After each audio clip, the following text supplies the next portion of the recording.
आप नींद में कई नकारात्मक चीजों या सकारात्मक चीजों को बढ़ा सकते हैं। ये बहुत आसान है, बस नींद की साधना। तो एक अलार्म से अचानक जागना जीवन जीने का सबसे अच्छा तरीका नहीं है।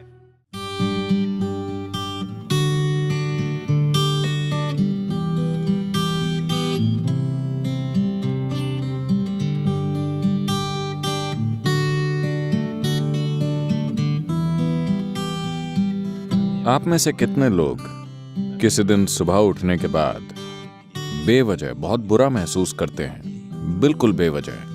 अगर साल में कम से कम 2-3 बार भी ऐसा हो रहा है, अगर ऐसा है तो आपको सोने से पहले कुछ चीजें करनी चाहिए। ये बहुत ही महत्वपूर्ण है, क्योंकि आपको समझना चाहिए कि आप नींद में कई नकारात्मक चीजों या सकारात्मक चीजों को बढ़ा सकते हैं। आप नींद में सुखदता या अप्रियता को बहुत कुशलता से बिना रुकावट के बढ़ा सकते हैं। आप दिन में भी उन्हें बढ़ा सकते हैं, पर कई रुकावटें होंगी, वो बहुत कुशलता से नहीं होता। पर अगर आप किसी निश्चित तरह से सोने जाते हैं और सुबह बहुत बुरा महसूस करते हुए उठते हैं, बिल्कुल बेवजह, तो मतलब आप रात में बहुत कुशलता से चीजों को सेते हैं, खराब अंडों को। बात सिर्फ मानसिक अशांति की नहीं है, ये समय के साथ बड़ी शारीरिक समस्याएं पैदा कर सकता है। ये महत्वपूर्ण है कि आप इन चीजों को अपने जीवन से हटाएं।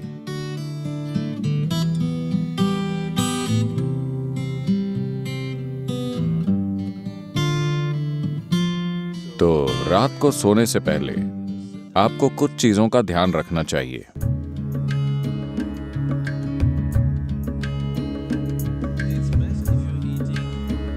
अगर आप मांस और वैसा भोजन करते हैं तो उसे सोने से कम 3 से 4 घंटे पहले खाएं, ताकि पाचन पूरा हो जाए।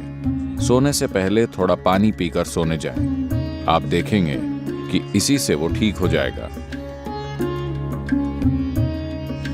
एक आसान चीज की जा सकती है, वो है स्नान। हमेशा सोने से पहले नहाएं, इससे काफी फर्क पड़ता है।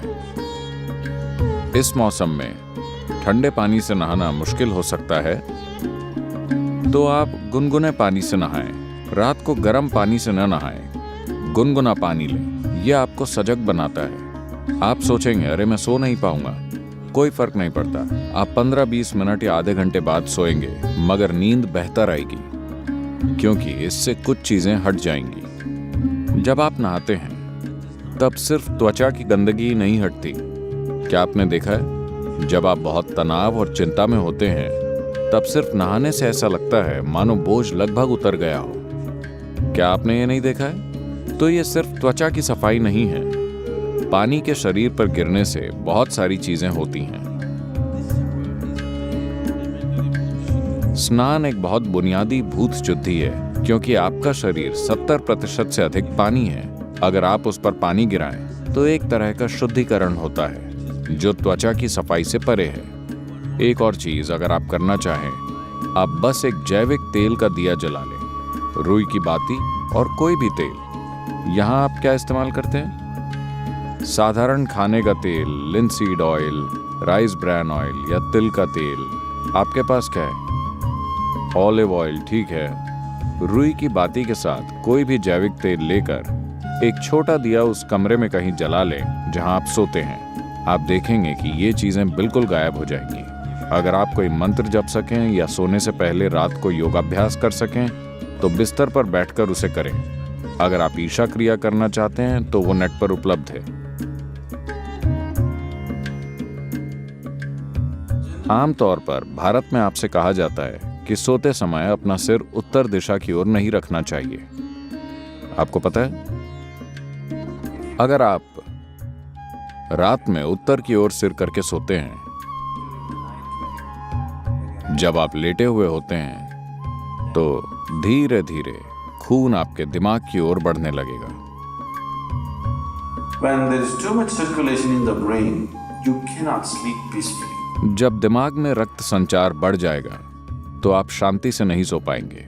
अगर आपके दिमाग में किसी प्रकार की भीतरी कमजोरी है या आप अधिक उम्र के हैं तो आप नींद में मर सकते हैं। हेमरेज हो सकता है क्योंकि ज्यादा खून दिमाग में घुसने की कोशिश करता है, जहां खून की नसें बाल जैसी होती हैं और चुंबकीय शक्ति कुछ ज्यादा खून भेजती है। सीधे खड़े होते समय ऐसा नहीं होता। जैसे ही आप लेटते हैं, सिर की ओर यह खिंचाव इतना तीव्र होता है कि खून धीरे धीरे दिमाग की ओर जाने की कोशिश करता है। तो इससे बचने के लिए, यह सिर्फ उत्तरी गोलार्ध के लिए है। अगर आप ऑस्ट्रेलिया जाएं तो आपको सिर दक्षिण की ओर नहीं करना चाहिए। अगर आप भारत में हैं तो आपको सिर उत्तर की ओर नहीं रखना चाहिए। आप उसे और किसी भी तरह रख सकते हैं, वो ठीक है। इसे अपने मन में रखें कि आप सच में नाशवान हैं, ठीक है? सिर्फ शब्दों में नहीं, सच में। आप अभी मर सकते हैं। आप युवा हो या बूढ़े, कोई फर्क नहीं पड़ता, आप अभी मर सकते हैं, हाँ या ना? सोने से पहले बिस्तर पर बैठकर सोचें कि यह आपकी मृत्युशैया है। आपके पास जीने के लिए सिर्फ 1 मिनट और है। पीछे मुड़कर देखें कि आपने आज जो किया, क्या वो सार्थक है? सिर्फ ये आसान अभ्यास करें और आप नहीं जानते कि ये असल में कब होगा। आप मृत्युशैया पर बैठे होंगे या अस्पताल में लेटे होंगे और कई तरह की चीजें आपसे जुड़ी होंगी। किसे पता वो कैसे होगा? पर रोज इसका आनंद लें कि आप अपनी मृत्युशैया पर बैठे हैं। पीछे मुड़कर देखिए कि आज मैंने इन 24 घंटों में जो किया है, क्या वो सार्थक है? क्योंकि अब मैं मर रहा हूं। अगर आप ऐसा करेंगे तो आप एक सार्थक जीवन जिएंगे, मेरा विश्वास कीजिए। तो रोज रात को सोने से पहले आप सभी को ऐसा करना चाहिए। आखिरी 3 मिनट, जो भी चीजें आपने इकट्ठा की हैं, शरीर, मन की बातें, चीजें, छोटी चीजों को अनदेखा मत कीजिए। ये छोटी चीजें बड़ी चीजें हैं। मैंने देखा है कि कैसे लोग अपना तकिया भी लेकर चलते हैं क्योंकि वो बहुत महत्वपूर्ण है। तो आपका तकिया, आपकी चप्पल, अगर आपके रिश्ते हैं, सब कुछ जो आपने इकट्ठा किया है, उसे एक ओर रखकर सोइए। अगर आप इस स्थिति में सोएंगे तो आप अधिक रोशनी, अधिक ऊर्जा और आपकी कल्पना से भी अधिक संभावनाओं के साथ जागेंगे। बस जीवन के रूप में सोइए, पुरुष या स्त्री के रूप में नहीं, इस या उस रूप में नहीं। सब कुछ नीचे रख दीजिए। बस ये बहुत आसान है, सिर्फ नींद की साधना। कम से कम इतना आपको करना चाहिए।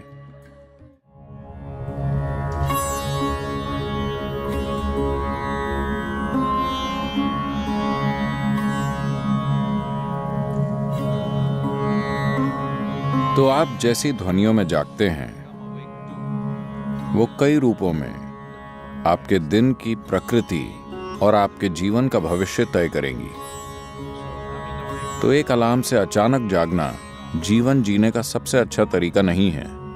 अच्छा होगा कि अगर आपकी नींद, जिस तरह का भोजन आप करते हैं और जिस तरह के विचार और भावनाएं अपने अंदर रखते हैं, और आपने अपने शरीर में जीवंतता का जो स्तर बनाए रखा है, उससे तय होगा कि आपको कितनी नींद की जरूरत है। मान लीजिए आपको 8 या 12 घंटे की नींद की जरूरत है। मैंने गलत संख्या बोल दी। आपको जितनी भी नींद चाहिए, आप अपनी जरूरत जानते हैं। So you go to bed early now. तो पर्याप्त जल्दी सोने चले जाएं ताकि आप अपने आप जाग सकें। अगर आप खुद जागते हैं और मान लीजिए आपको संदेह है कि आप जाग पाएंगे या नहीं, तो अगर आपके पास कोई मंत्र है, अगर आप किसी वैराग्य मंत्र से जुड़ गए हैं, तो आप उसका इस्तेमाल कर सकते हैं।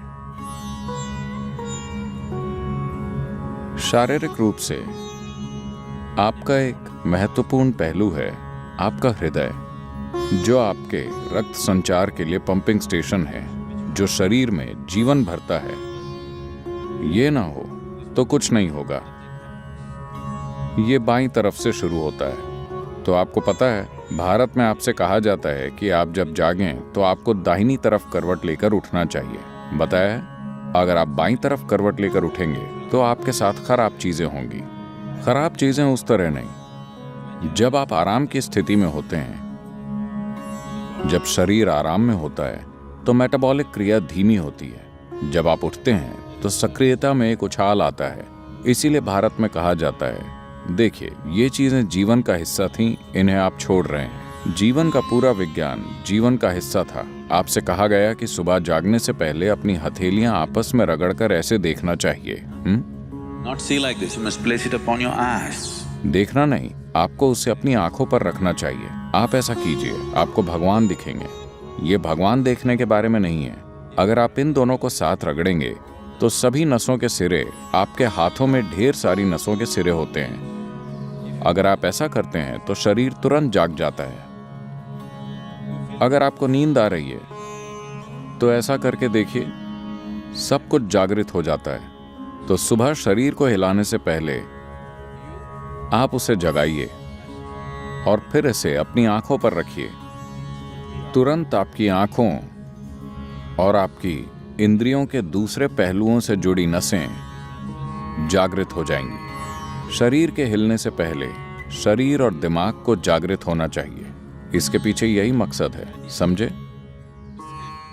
तो आप ऐसा कीजिए और फिर अपनी दाहिनी ओर करवट लेकर उठिए। आज अगर हम सब सोते हैं तो दुनिया में कल सुबह लगभग 2.5 लाख लोग नहीं जागेंगे प्राकृतिक मृत्यु के कारण। मान लीजिए आप कल सुबह जागे, आपकी गारंटी है? क्या आप गारंटी कार्ड के साथ आए? कोई गारंटी कार्ड नहीं। तो मान लीजिए आप जाग जाते हैं। बस इतना कीजिए, मैं बता रहा हूं, यह आपकी आध्यात्मिक प्रक्रिया का एक सरल पहला कदम है। कल सुबह जब आप जागें तब जांचिए आप वाकई जगे हैं या मर गए। अगर आप जगे हैं तो एक छोटा सा जश्न तो बनता है। आपको उठकर नाचने की जरूरत नहीं है, कम से कम आप मुस्कुरा सकते हैं कि अब भी जीवित हैं। 2.5 लाख लोग मर गए, वो आपकी और मेरी तरह थे। They went off, isn't it? उड़ गए, है ना? कहीं भी देखिए वो नहीं मिलेंगे। यहां मैं अब भी जीवित हूं। एक बड़ी मुस्कुराहट आप देंगे? मैं मैनेज करने की बात कर रहा हूं। अगर 2.5 लाख लोग मर गए तो कम से कम 30 से 50 लाख लोगों ने अपना कोई प्रियजन खो दिया। आप उन 3, 4, 5 लोगों को देखिए जो आपके लिए मायने रखते हैं, वो सभी आज जिंदा हैं। एक और बड़ी मुस्कुराहट देंगे या नहीं? जिंदा। अगर मान लीजिए अभी हम आपके सिर पर बंदूक रख देते हैं, क्या आप राहत महसूस करेंगे? नहीं, आप डर जाएंगे, है ना? तो जीवित होना इतना कीमती है कि नहीं? आपका जीवित होना इतना कीमती है। तो कल सुबह 2.5 लाख लोग रात में मर गए, मगर आप अब भी जीवित हैं। क्या इसके लिए कम से कम एक बड़ी मुस्कुराहट नहीं होनी चाहिए? और सभी लोग जो आपके लिए मायने रखते हैं, वो सब आज जीवित हैं। एक और बड़ी मुस्कुराहट।